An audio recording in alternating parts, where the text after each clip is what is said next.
66. The Prohibition. This is the Madani Surah revealed around the 7th year of Hijrah. It has 12 verses in 2 sections. The Surah tells the spouses not to ignore Allah's rule in their love for each other. It refers to an incident that took place between the Prophet and his wives.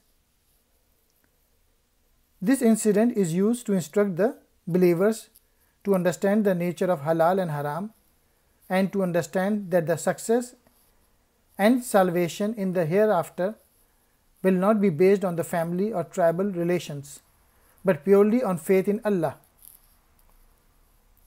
Introduction to the sections. Number 1. The rules of Allah are supreme.